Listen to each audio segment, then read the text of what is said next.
It exploded with the force of 1,000,000 nuclear bombs and unleashed the power of the sun. It set ablaze the entire biomass of Earth and cooked the atmosphere. What was once a vibrant planet became a wasteland where billions of life forms were vaporized and turned to ash. What happened in the final days, hours, and minutes of the dinosaurs? What was the first apocalypse like on planet Earth? They're the Earth's first fighters, the ultimate predators. New discoveries in forensic science bring to life the prehistoric art of war. This is Jurassic Fight Club.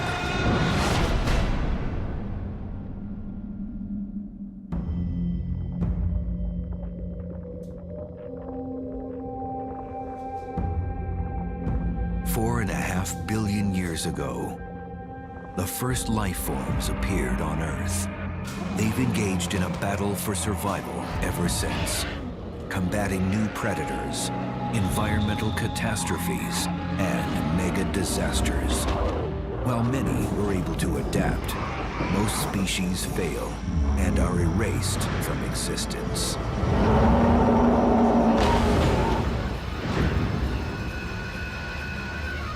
Planet Earth has faced 5 such extinctions.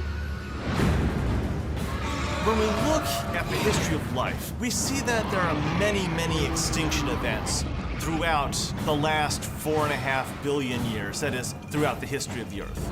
The one with the dinosaurs 65.5 million years ago was a big extinction, but that wasn't even the biggest. There have been many that have been far worse. Every once in a while, there's some really, really major events, what we call mass extinctions, where we lose lots of different species of many different ecological types. Plants, animals, predators, herbivores, sea animals, land animals. Extinction is the normal outcome of evolution. The fact of the matter is over 99% of all the organisms that have ever lived are extinct. So it isn't unusual to become extinct, it's actually normal.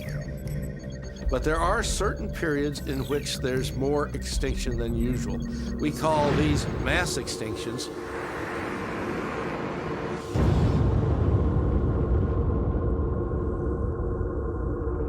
Mass extinctions can occur over an extended period, or they can happen in the blink of an eye. These mass extinction events can be seen in the fossil record. You'll find the fossil remains of thousands of life forms in one layer of dirt, and then none of those same plants and animals in the layer directly above. So what that tells us is something caused a lot of things to die between this time and that. Sometimes the distance between those layers of rocks can represent millions of years, and other times they can be months, weeks, or even days.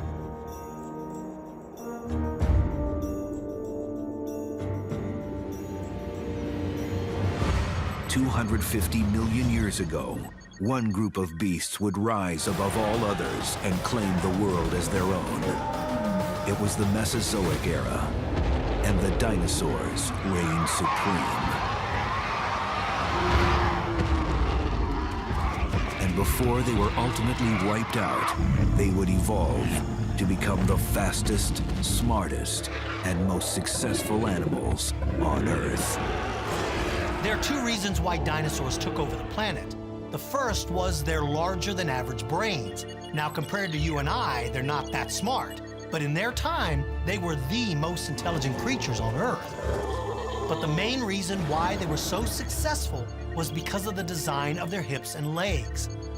The reptiles and mammals of their time had legs that stuck out to the side of their body. This meant that running was a bit more difficult because the entire body waddles from side to side. But the dinosaurs carry their legs directly beneath their body like we do. And this meant that they could run much faster and a lot more efficiently than anything else. So being faster and having the ability to run longer is what gave them a competitive edge that no other creatures could match. With their superior leg design and large brains, dinosaurs expanded their mastery to cover every continent on Earth and evolved an amazing array of body designs. Giant, long-necked sauropods were able to browse at treetop levels, while other plant-eating dinosaurs were perfectly adapted to take advantage of the low-growing vegetation. When you look at Stegosaurus and Camarasaurus, you'd be hard-pressed to find two dinosaurs with such different feeding habits. Camarasaurus feeds high in the trees, whereas Stegosaurus was a low browser. Since both of these dinosaurs went extinct at the end of the Jurassic, then it's safe to suggest that all plants, from the tallest trees to the lowest shrubs, were affected by some sort of environmental change. And if the plants were changing, this would have a huge impact on the plant eaters who relied on them for life.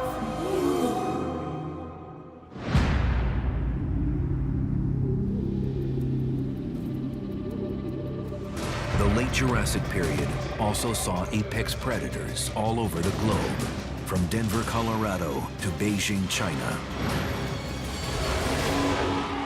Allosaurus and Ceratosaurus were the deadliest. Ceratosaurus was more of a niche predator. It certainly would have had to have been specialized on a certain type of behavior with feeding. It may have fed solely on sauropods, it may have fished, it may have gone after smaller prey. Big animals like Allosaurus and Ceratosaurus are the first to suffer during a dramatic climate change. Because of their sheer size, they require a certain amount of food and a certain amount of water. But just as the dinosaurs were beginning their ascent, a massive explosion in deep space would start a countdown to Armageddon. Two giant asteroids collided. The larger of the two was named Baptistina. We think it was probably on the order of about 170 kilometers across. And then something very large slammed into it, we think about 160 million years ago. The size of the impactor isn't quite known, but we think it might be on the order of about 60 kilometers or so. And that completely pulverized what we call the Baptistina parent body. With one asteroid 105 miles in diameter and the other the size of Rhode Island, the impact between these two celestial missiles caused Baptistina to break up, shooting fragments out of orbit and into the solar system. Most of these fragments ended up floating harmlessly in space, but a few headed toward a collision with Earth. This massive asteroid strike would ultimately wipe out the dinosaurs for good. But strangely, this cataclysm from space was not the first massive disaster that the dinosaurs faced. 100 million years earlier, the dinosaurs suffered another less complete extinction. This first extinction came towards the end of the Jurassic period. It is estimated that 25% of all life forms were wiped off the planet. So what caused this first extinction? When the environment changed at the end of the late Jurassic, it really caused problems for the bigger dinosaurs. Allosaurus and Ceratosaurus could simply be victims of their inability to adapt to this new environment. Today, it's still a mystery. Some believe that they may have been the victims of their own success. They seem to have been driven to extinction by their own success. That sounds strange, but once you think about it, a successful dinosaur is one that produces descendants. And in the next time period, the early Cretaceous, there are new allosaurs and new ceratosaurs in different parts of the world. More sophisticated descendants of each of these forms. Things that were too sophisticated for the original Ceratosaurus and the original Allosaurus to compete against. So as old-fashioned Ceratosaurus and old-fashioned Allosaurus themselves, they both disappeared. But few realize that in every major extinction, no matter how catastrophic, there are always survivors. And for those plants and animals that are able to adapt quickly enough, The world is theirs for the taking. It's easy to think that all dinosaurs lived and died at the same time, but that's not the case. For instance, dinosaurs like Stegosaurus, Allosaurus, and Camarasaurus lived in the Jurassic period and died out tens of millions of years before dinosaurs like Tyrannosaurus Rex showed up. In fact, the time that separates those dinosaurs from T-Rex is longer than the amount of time that separates T-Rex from us. The thing about extinction events is that, of course, they're very bad for the animals that go extinct, but they open up a door of opportunity for a lot of other animals and plants. And basically, once certain species disappear, then other species will evolve and change and take over their place in that particular ecosystem or habitat. Ultimately, it would be the giant asteroid that would end the reign of the dinosaurs. But that deadly space missile took over 250 million years to finally reach Earth. In the meantime, the dinosaurs waged a savage battle for survival as the asteroid made a beeline for Earth.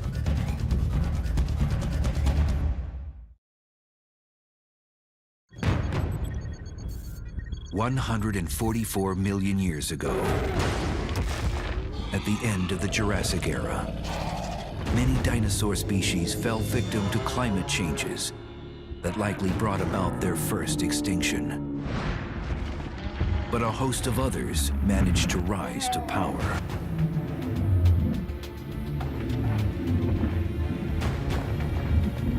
More efficient plant eaters like Gastonia and Tenontosaurus were able to fill the void left by their predecessors. And in turn, new predators appeared along with them. At the top of the food chain, the raptors. These predators were more advanced than their earlier cousins. This is when raptors like Deinonychus and Utahraptor made their debut. Over the next 79 million years, dinosaurs continued to reign as the unchallenged rulers of Earth. No other animals could match their size, power, and ferocity. By the end of the Cretaceous period, global environmental changes saw the emergence of tougher, more fibrous species of plants. To take advantage of these new food sources, specially adapted herbivores evolved.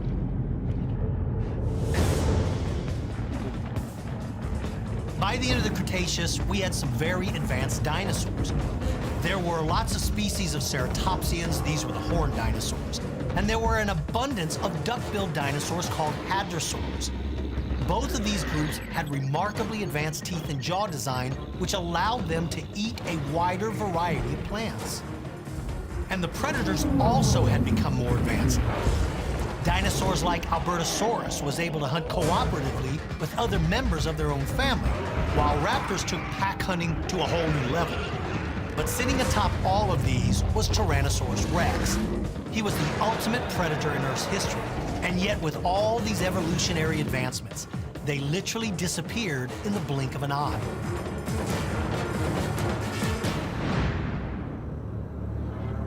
"65 million years ago, the giant asteroid that had been hurtling towards Earth finally struck.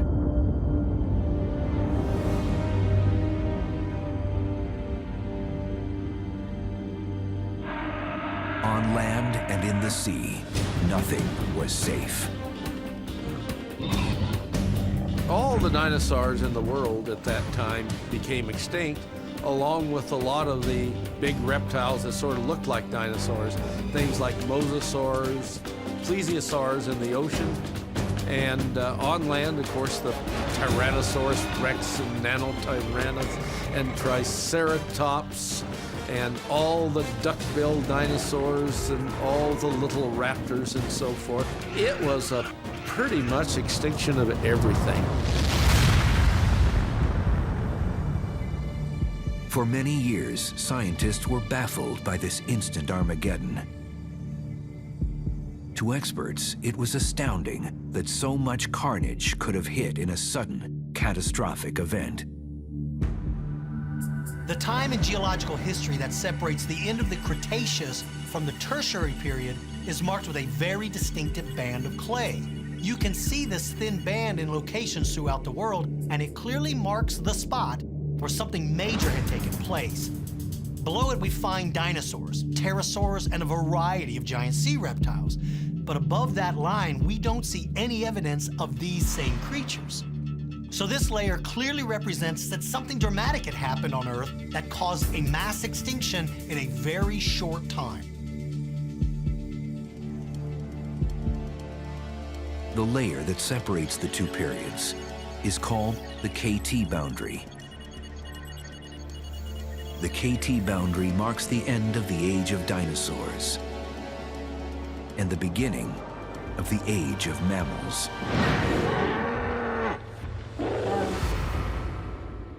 But does the KT boundary signify the absolute end of all dinosaurs?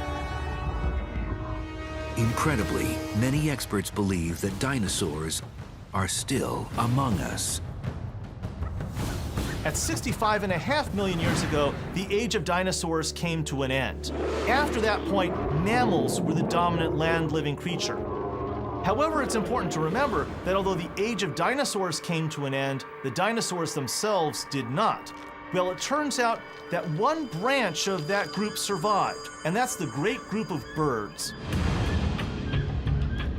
Birds themselves are the descendants of creatures very closely related to things like Deinonychus and Utahraptor. And so birds are, by definition, part of the dinosaur group. So the dinosaurs survived, but I have to say, all the really cool ones died out.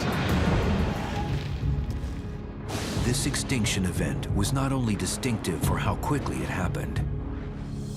The force of this blast is simply unimaginable to us today.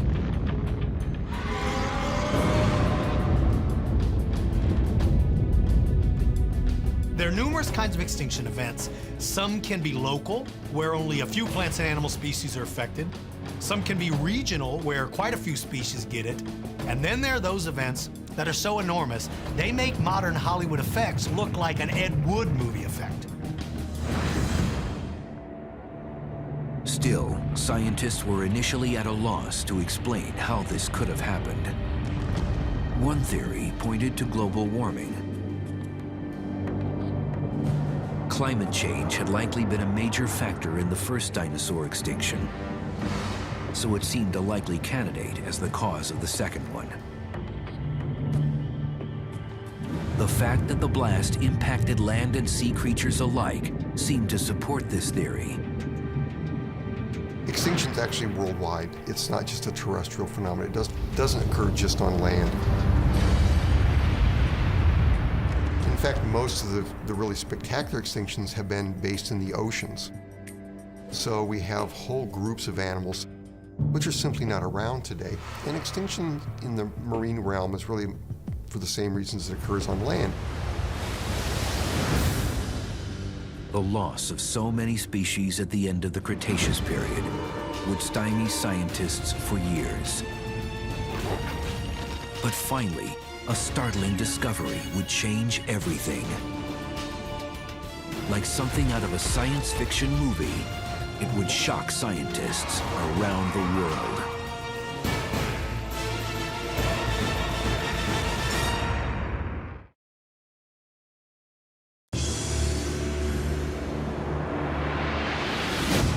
The cause of a mass Armageddon some 65 million years ago had baffled modern science for decades.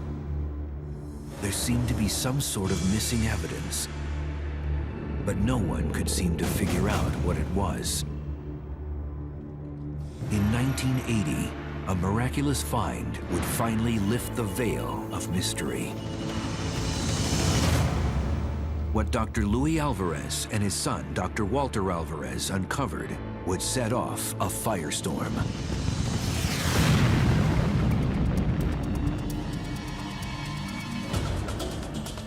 In 1980, when Luis and Walter Alvarez were looking at the sedimentation rates, they weren't really interested so much in the extinction of dinosaurs. They were looking at measuring the rate of sedimentation of deep ocean sediments.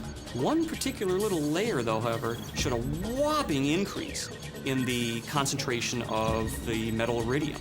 I mean, they calculated if you were to spread the amount of iridium in this layer, that adds up to a total amount of material about equivalent to a 10-kilometer diameter asteroid. A 10-kilometer asteroid.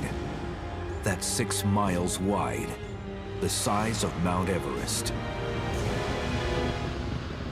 The reason why an asteroid was looked at as the cause of the iridium spike at the KT boundary is because asteroids have an enormous amount of iridium in them. The Earth has iridium in it, but because it's a heavy metal, most of it settles towards the center of the planet. But this thick layer of iridium that separates the Cretaceous and Tertiary periods clearly was an anomaly, and it had been deposited over a very short time. But there was something else that supported the asteroid theory. Along with the high levels of iridium, they found something even more fascinating. Shocked quartz. Shocked quartz is a form of quartz that has a very different structure. Under incredible pressure, the crystals within the quartz are deformed and actually fractured. Well, under magnification, you can see these deformations. There was only one other place on Earth where scientists had seen shocked quartz. It was at the site of a nuclear bomb test that was conducted at the Alamogordo Test Range in New Mexico in 1945. Shocked quartz was first identified at the site of an underground nuclear bomb test. It's that kind of force that causes this particular quartz to form. So finding shocked quartz mixed within the high levels of iridium was pretty darn clear evidence that something massive had hit the Earth. How big an asteroid would it take to distribute this much iridium around the entire planet? And they came up with a very rough number of something on the order of 10 kilometers across. That's, it's Mount Everest size sort of impactor, if you will. But if an asteroid the size of Mount Everest killed the dinosaurs, where was the crater? For 10 years, the mystery remained. Then, in 1990, a new clue. Petroleum companies searching for oil in the Yucatan Peninsula came upon evidence of a massive underwater impact. There was an oil company in Mexico searching for different places where there might be oil deposits. And in those areas, they actually found a fairly circular feature. And in that, they deduced that that might be an impact crater. The satellite images were mind-boggling. And then they started to see the telltale signs that something very big and very large had hit. And now finally, what's happened this recent times is we have radar information from the space shuttle. And from that, you can actually see the outlines very faintly of this impact crater. Today, this huge crater is named the Chicxulub crater. But was it the right size to be linked to the KT boundary evidence? It wasn't until 1990, 1991 when the Chicxulub crater in northern Yucatan was identified. Most people felt pretty confident that that crater was 180 kilometers across based on the most prominent set of circular features there. A 180-kilometer crater, that's 111 miles in size. But a question remained. How large would an asteroid have to be to create a crater of that magnitude? So how big an impactor would it take to make a 180-kilometer diameter crater on the Earth? Well, at the typical speeds that asteroids will strike the Earth, of order 20 kilometers per second, the answer comes back an asteroid, about 10 kilometers across, and that's perfectly consistent with the original estimate from the concentration of iridium that the Alvarez's independently calculated a decade previously. This evidence was overwhelming. An asteroid about the size of Mount Everest had struck the Earth in the Yucatan Peninsula at the end of the Cretaceous period, 65 million years ago. Then, Dr. William Bottke, Assistant Director of Space Studies at the Southwest Research Institute, went even further. His research pointed to the Baptistina asteroid fragments, from the deep space collision 250 million years earlier. And it showed that Earth wasn't Baptistina's only victim. An asteroid also struck the moon, triggering a landslide.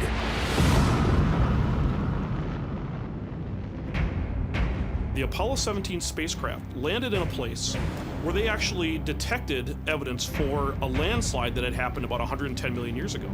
They believe this landslide was triggered by a cratering event on the other side of the moon. Not only is it very large, it's well over 80 kilometers or so, but it's also surprisingly young. It would have this age of 110 million years.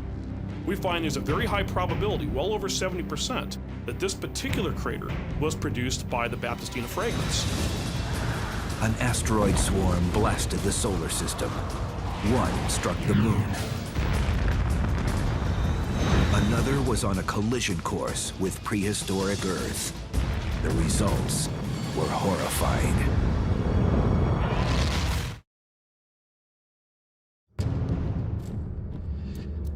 Traveling at twice the speed of sound, an enormous asteroid made its way into our inner solar system on a collision course with the dinosaurs. 65 million years ago, the Earth suffered an enormous extinction event, one that would wipe out all the non-avian dinosaurs along with millions of other life forms. Imagine a rock the size of Manhattan Island slamming into the Earth at 43,000 miles per hour. You've heard of the phrase hell on Earth.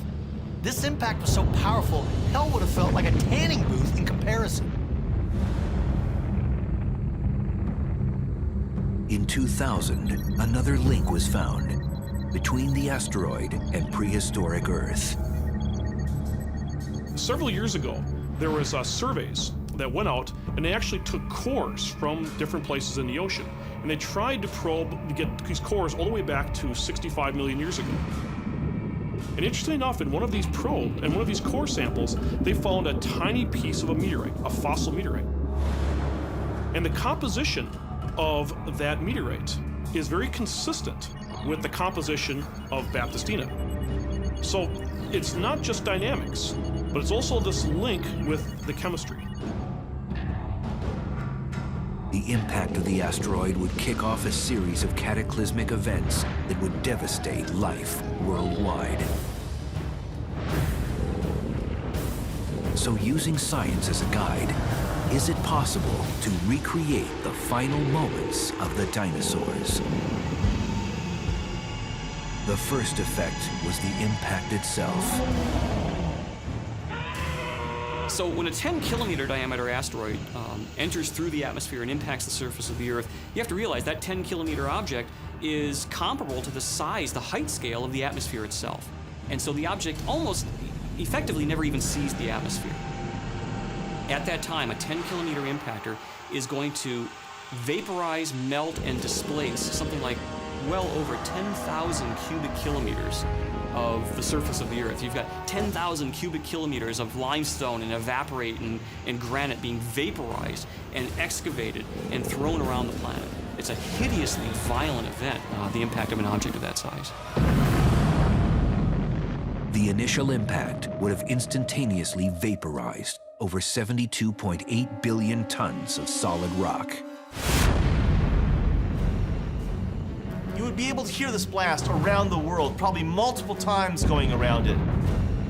We know from human history that when Krakatoa, the great eruption, occurred in Indonesia, that people heard it in the mainland and other parts of Eurasia. And it certainly was detected by barometers all the way around the world. This is something far larger, so you could probably hear this all the way around the world. There may have even been noticeable earthquakes spreading out from it around the world. And then things would begin to get really weird. The impact of the asteroid striking the ocean would set off its next form of destruction: tidal waves. But these weren't just any tidal waves. These tsunamis were over 3 miles high. At the time of the impact site itself was under a shallow sea, a couple hundred feet deep. And so very naturally, one of the immediate effects of the impact itself was to launch an enormous tsunami. This is unlike any tsunami any human has ever witnessed. We're talking kilometers height of water moving across what was then the early Gulf of Mexico. After the initial impact flash, shock waves, and tsunamis, things began to really heat up. The upper atmosphere would heat to maybe 1,200, 1,500 degrees, hotter than the elements in your oven on self-clean. Another way of looking at it is that 20% of 100 million megatons is 20 million megatons, which amounts to a 1 megaton hydrogen bomb at 6-kilometer intervals all around the planet. The heat from the upper atmosphere would have ignited fires everywhere that fuel was available, and the quantity of energy probably hit several thousand degrees on the surface for several hours, hot enough to melt steel. The vaporized material blown out of the crater in this big expanding fireball, if you will, that was hundreds of kilometers across, glowing and as hot as the sun. So you've got these little millimeter and dust size little beads of glassy material recondensing from that vaporized rock, raining back through the atmosphere all across the entire planet. Tens and tens of billions of tons of this stuff. The combined effect of all these trillions upon trillions of re-entering meteorites shock heated the upper atmosphere to the point that for us standing on the surface of the Earth looking up, it, for all the world, would look like the whole atmosphere had been turned into a pizza oven. For those plants and animals who survived the initial impact, fires, and darkness, the asteroid impact had one more deadly gift for Earth: a chemical assault. If you had to choose the worst possible place on Earth for an asteroid to strike, it would have been the exact spot where the Baptistina asteroid struck in the Yucatan. Because lying beneath the seafloor, directly under the spot where the asteroid struck, were layers upon layers of anhydrite and limestone. Now, normally these minerals are perfectly harmless, but something very nasty happens when you add intense heat and pressure and mix that with water. And trust me, a 100 million megaton explosion caused a heck of a lot of heat and a huge amount of pressure.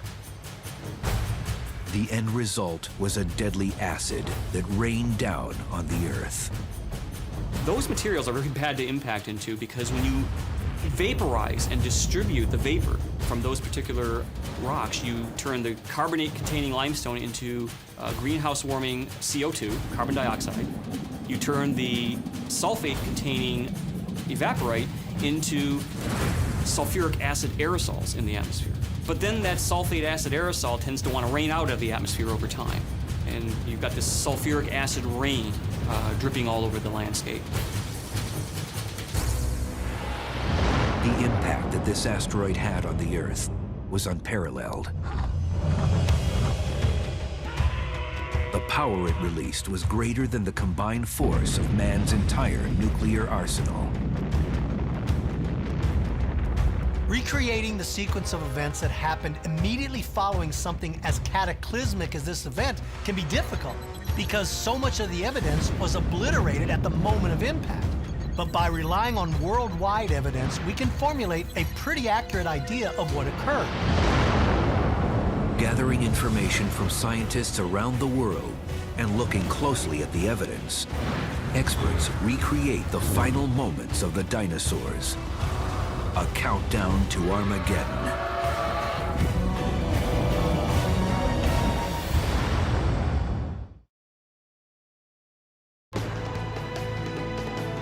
After colliding with another asteroid millions of miles from Earth, fragments of the Baptistina asteroid are thrown into space. 110 million years ago, one of those pieces struck the moon. And now another even larger piece is speeding towards Earth.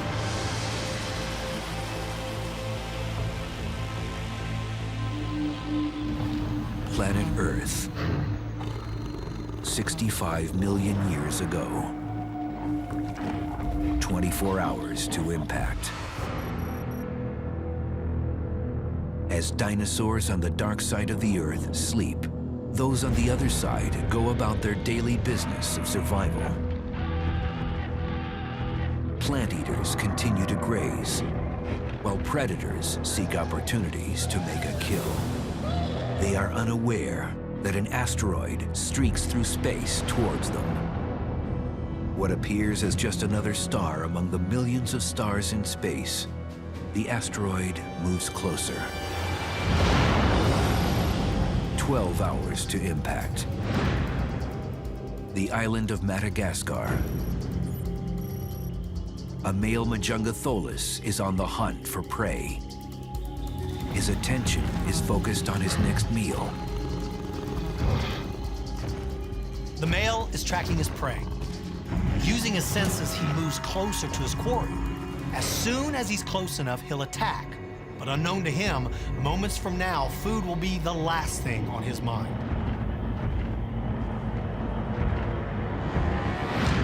Halfway around the world, in what will become South Dakota, a family of Tyrannosaurus rex makes their way towards a river to drink. Tyrannosaurs are family animals. They live in groups because it gives them a better chance at survival. Hunting together makes it easier to ambush and capture prey, and keeping their young nearby offers them protection from rivals. They're the biggest land predators on Earth, but even their might is no match for nature's fury. 3 hours to impact. Unknown to Earth's inhabitants, 129,000 miles away, the asteroid is moving at a speed of 43,000 miles per hour. Now, within 25,000 miles of Earth, the asteroid begins to glow as the light of the sun begins to illuminate it. The Earth's gravitational pull begins to draw it closer, causing it to speed up.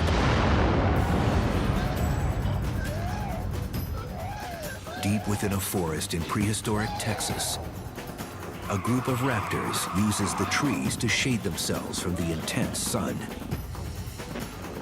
No amount of trees will be able to shade them from the heat that is about to set in on planet Earth. By midday, the temperatures now reach 90 degrees. Those in the northern hemisphere can now see a bright light in the sky. The night before the impact, the asteroid appears in the sky as some new bright star. But by morning, this star remains in the sky and can be seen in total daylight. Nothing can stop it. No force can alter its course. Earth and her inhabitants are about to be introduced to a Baptistina asteroid.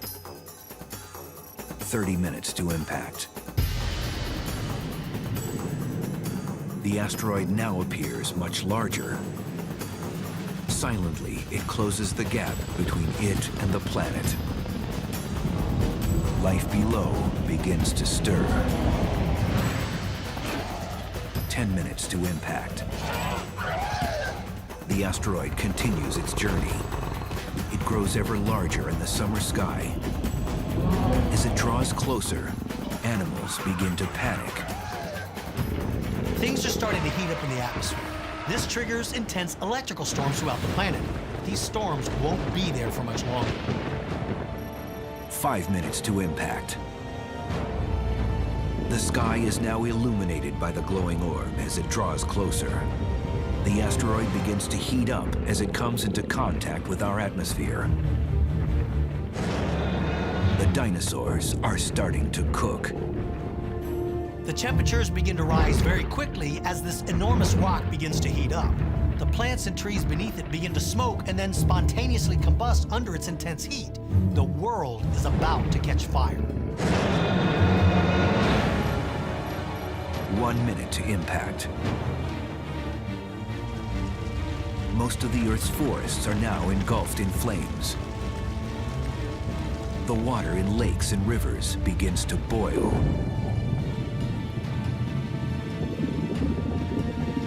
With the sound of 1,000 freight trains, the giant asteroid bears down on the planet. Its target, the Yucatan Peninsula. The asteroid is so big, as the first part hits the Earth, the rear of the asteroid is still 30,000 feet in the air. That's the height that most commercial airliners fly. With the force of 1 million nuclear bombs, it explodes. The sound can be heard worldwide. The Earth shudders under the impact. Superheated air expands away from the impact site, faster than the speed of sound. Anything in its wake will vaporize. In Texas, the raptors turn to look towards the explosion. They're blinded by the light and within minutes are vaporized when a wall of wind, fire, and toxins rush past them. What was once a vibrant forest is now a total wasteland. As the wall of wind continues moving away from the strike zone, an enormous plume of fire, smoke, and ash rockets skyward.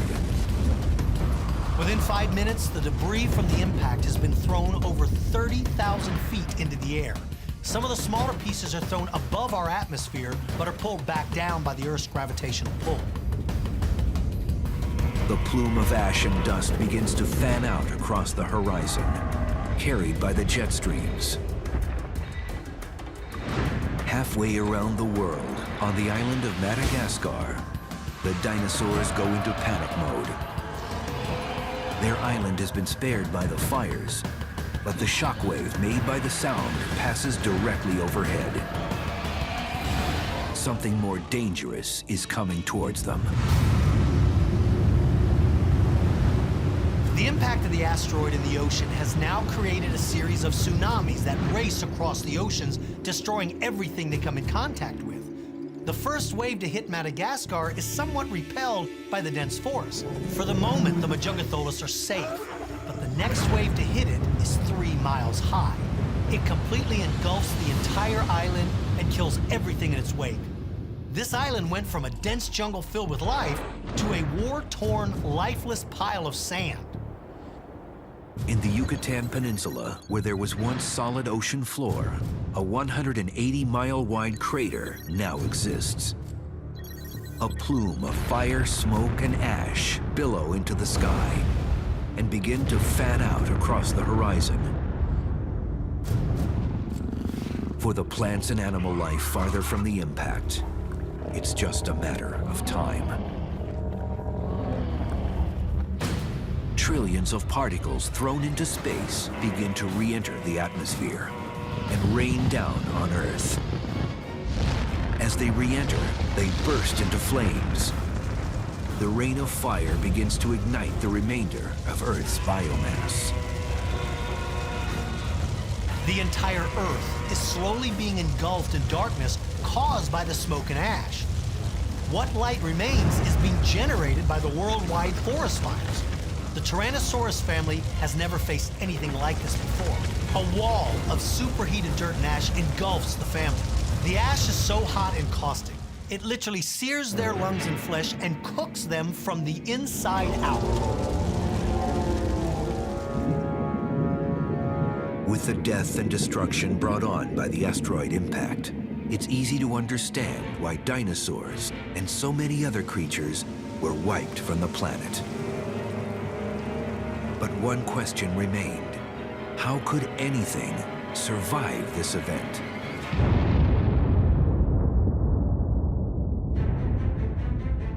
Although you have death and destruction on a massive scale, millions of plants and animal species still survive. There were places on the Earth that were somewhat shielded from these series of events.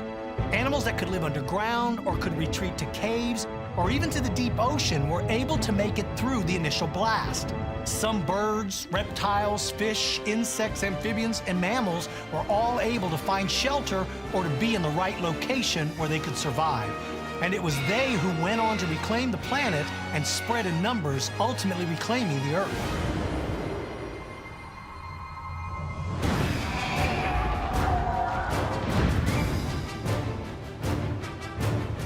All modern life, including man, owes its existence to the Armageddon that unfolded 65 million years ago.